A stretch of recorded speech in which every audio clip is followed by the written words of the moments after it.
Hey everyone, welcome back to our channel. If you love sharing moments and stories through Facebook Reels, but sometimes forget to tag your friends, don't worry, you're not alone. Today I'm going to show you how to tag someone on a Facebook Reel after you've already posted it. So let's jump right in.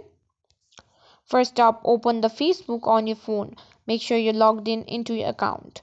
Now navigate to your profile by tapping on the profile icon at the bottom right corner of the screen.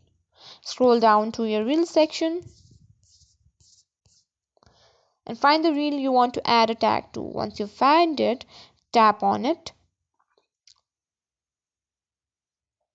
Now look for the three dots or more button usually located at the bottom right of the screen.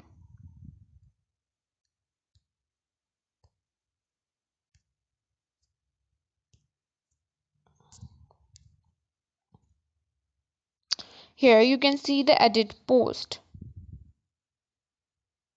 On the edit screen, you'll see a field labeled tag people. Tap on it. Now you'll be able to search for your friends by typing their names into the search bar. Once you find the friend you want to tag, simply tag on the name to select them. You can tag multiple friends this way. After you've selected all the friends you want to tag, tap on the Done button, usually located at the top right corner of the screen. Finally, don't forget to save your changes. Look for the Save option at the top right corner and tap on it. And that's it. You've successfully tagged someone on your Facebook Reel after posting.